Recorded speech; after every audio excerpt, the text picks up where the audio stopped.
Hyderabad రియాల్టీలో R tax వసూలు చేస్తున్నారని కొందరు గోబెల్స్ ప్రచారాన్ని నిర్వహిస్తున్నారని తేలింది. ఇదే విషయాన్ని కనుక్కోవడానికి ఇటీవల రియల్ ఎస్టేట్ గురు అనుమతులకు దరఖాస్తు చేసుకున్న పలువురు బిల్డర్లను సంప్రదించింది. అయితే తాము ఆర్ ట్యాక్స్ గురించి ఎక్కడా వినలేదన్నారు. ఏ అధికారి కూడా ఏ దశలోనూ ఆర్ ట్యాక్స్ గురించి అడగలేదన్నారు. జిహెచ్ఎంసీ హెచ్ఎండిఏ పరిధిలో బిల్డర్లు ఎవరైనా ఆర్ ట్యాక్స్ చెల్లించారా అని ఆరా తీయగా అసలు అలాంటి ట్యాక్స్ గురించి ఎవ్వరూ చెప్పలేదన్నారు. మొత్తానికి కేవలం హైదరాబాద్ రియల్ రంగాన్ని దెబ్బతీయడానికే కొందరు ఇలాంటి అసత్య ప్రచారాన్ని నిర్వహిస్తున్నారని తెలిసింది.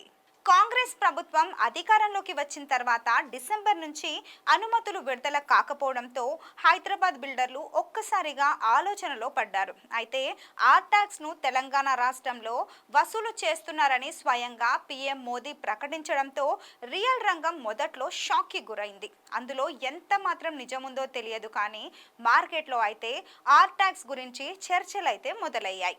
ఇదే విషయాన్ని తెలుసుకునేందుకు రియల్ ఎస్టేట్ గురు పలువురు బిల్డర్లతో మాట్లాడింది. తాము ఆర్ ట్యాక్స్ గురించి ఎక్కడా వినలేదని, ఎవ్వరూ అడగలేదని జవాబిచ్చారు. అసలే అధికారి ఇలా ఆర్ ట్యాక్స్ ని అని ప్రత్యేకంగా అడిగిన దాఖలా లేవని తెలిపారు.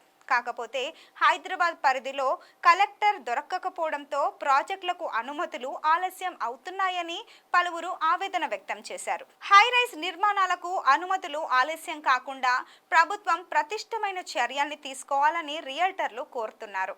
గత అసెంబ్లీ ఎన్నికల్లో కాంగ్రెస్ ఎందుకు గెలిచిందో అంటూ కొందరు రియల్ ఎస్టేట్ ఏజెంట్లు, ఇన్వెస్టర్లు, ప్రవాసులు ఆవేదన వ్యక్తం చేస్తున్నారు. అంతకంటే ముందు మంచి ఊపులో ఉన్న రియల్ రంగం ఆ తర్వాత ఒక్కసారిగా మందుకోడిగా మారింది. అధికారంలోకి వచ్చిన కాంగ్రెస్ ఒక్కసారిగా మెట్రో రైలు బంద్ అనేసరికి పెట్టుబడిదారులు, ఇన్వెస్టర్లు ఆశ్చర్యపోయారు. వేచి చూసే ధోరణి అలవర్చుకున్నారు. డిసెంబర్ నుంచి మార్చి వరకు హైదరాబాద్ రియల్ రంగాన్ని గాడిలో పెట్టేలా ప్రభుత్వం నిర్ణయాలు తీసుకుంటుందని చాలా మంది వేచి చూశారు. కానీ రియల్ మార్కెట్ డెవలప్ చేసేలా ఎలాంటి ప్రోత్సాహం లభించకపోవడంతో వెనుకడుగు వేశారు. ఈలోపు ఏప్రిల్ నుంచి ఎన్నికల హడావిడి ఆరంభం కావడంతో ప్రజలు ఇళ్లను కొనడాన్ని మర్చిపోయి ఎన్నికల్లో ఎవరు గెలుస్తారా అనే అంశంపై ప్రధానంగా చూస్తున్నారు. అయితే డిసెంబర్ నుంచి మే వరకు ప్రవాసులు హైదరాబాద్ మీద అసలే మాత్రం దృష్టి పెట్టకపోవడం గమనార్హం.